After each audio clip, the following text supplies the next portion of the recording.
At the foot of the valley of the Mia, at the place where the jackal had cried the night Saint Avid told me he had killed Morange, another jackal, or perhaps the same one, howled again.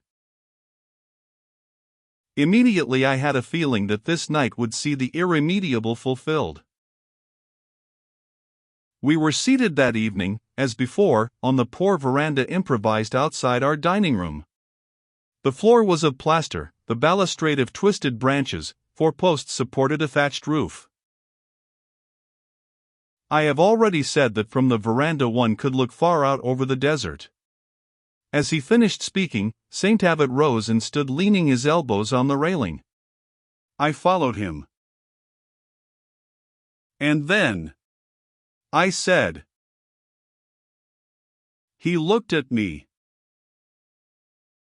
"And then what?" "Surely you know what all the newspapers told, how, in the country of the Awellamidden, I was found dying of hunger and thirst by an expedition under the command of Captain Imard, and taken to Timbuktu. I was delirious for a month afterward.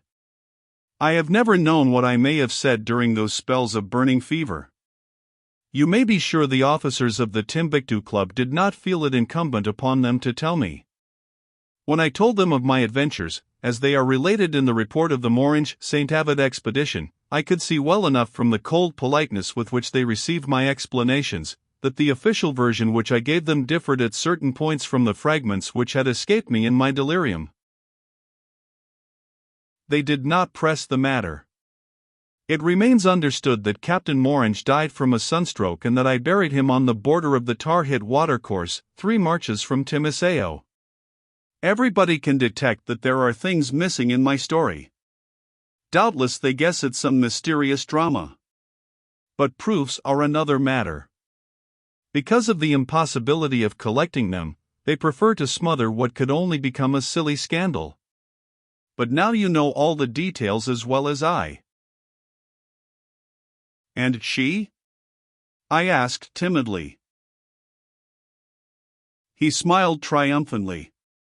It was triumph at having led me to think no longer of Morange, or of his crime, the triumph of feeling that he had succeeded in imbuing me with his own madness. "Yes," he said. "She. For 6 years I have learned nothing more about her.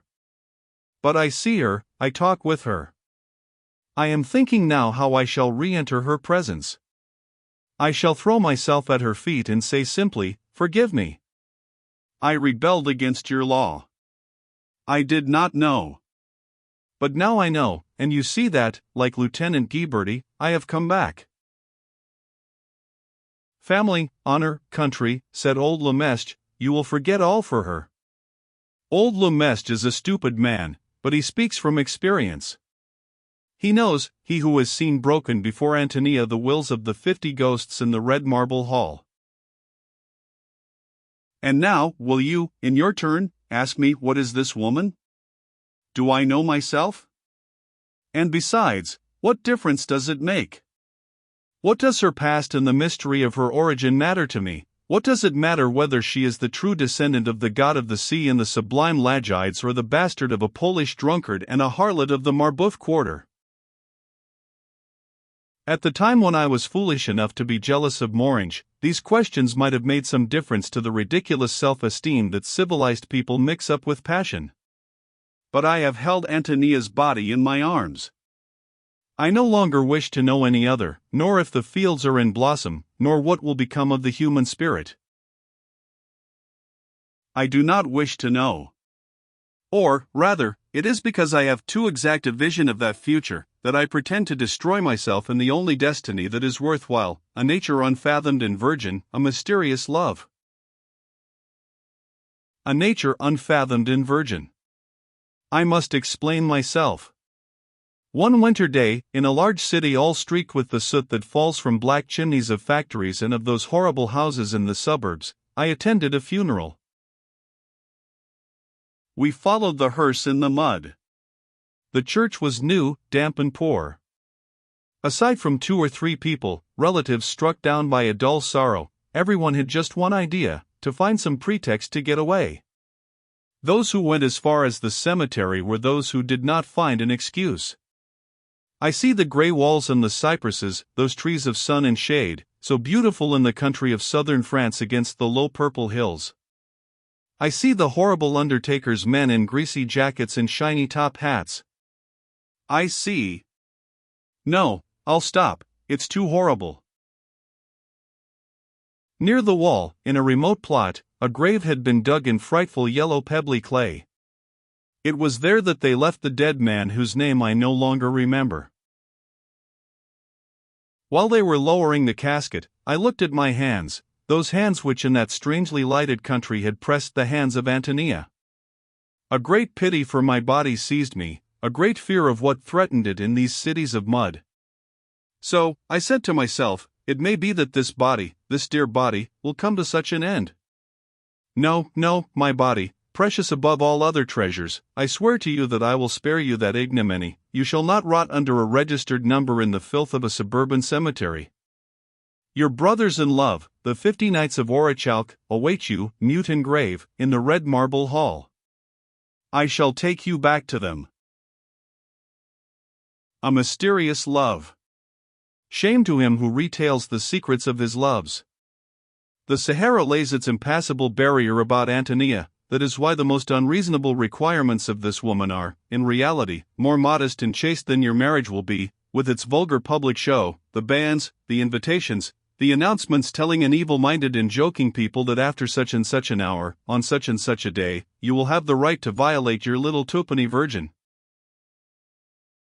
I think that is all I have to tell you. No, there is still one thing more. I told you a while ago about the Red Marble Hall. South of Churchill, to the west of the Mazafran River, on a hill which in the early morning emerges from the mists of the Matija, there is a mysterious stone pyramid. The natives call it the Tomb of the Christian. That is where the body of Antonia's ancestress, that Cleopatra Selene, daughter of Mark Antony and Cleopatra, was laid to rest. Though it is placed in the path of invasions, this tomb has kept its treasure. No one has ever been able to discover the painted room where the beautiful body reposes in a glass casket. All that the ancestress has been able to do, the descendant will be able to surpass in grim magnificence. In the center of the red marble hall, on the rock whence comes the plaint of the gloomy fountain, a platform is reserved. It is there, on an orichalk throne, with the Egyptian headdress and the golden serpent on her brow and the trident of Neptune in her hand, that the marvelous woman I have told you about will be ensconced on that day when the 120 niches, hollowed out in a circle around her throne, shall each have received its willing prey. When I left Ahagar, you remember that it was niche number 55 that was to be mine. Since then, I have never stopped calculating, and I conclude that it is in number 80 or 85 that I shall repose. But any calculations based upon so fragile a foundation as a woman's whim may be erroneous. That is why I am getting more and more nervous. I must hurry, I tell myself. I must hurry. I must hurry, I repeated, as if I were in a dream. He raised his head with an indefinable expression of joy. His hand trembled with happiness when he shook mine. You will see, he repeated excitedly, you will see. Ecstatically, he took me in his arms and held me there a long moment. An extraordinary happiness swept over both of us, while, alternately laughing and crying like children, we kept repeating, "We must hurry. We must hurry." Suddenly there sprang up a slight breeze that made the tufts of thatch in the roof rustle.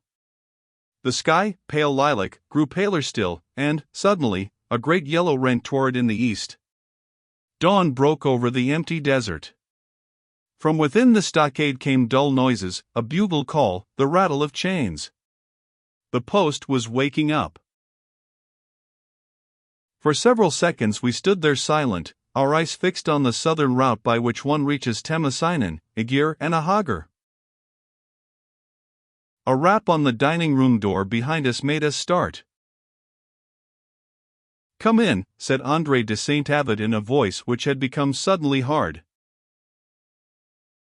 The quartermaster, Chatelaine, stood before us. "What do you want of me at this hour?" Saint Avat asked brusquely. The non-com stood at attention. "Excuse me, Captain.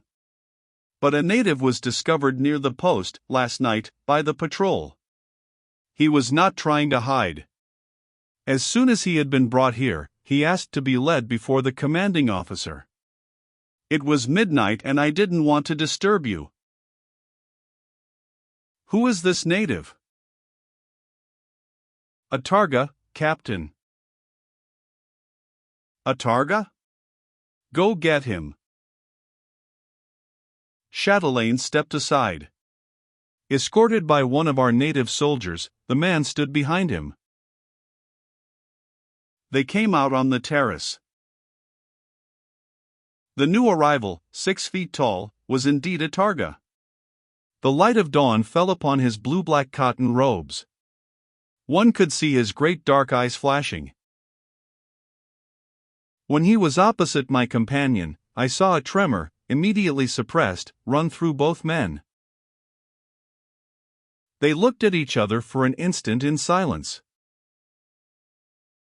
Then, bowing, and in a very calm voice, the Targa spoke. "Peace be with you, Lieutenant de Saint Avat." In the same calm voice, André answered him. "Peace be with you, Pierre Benoit."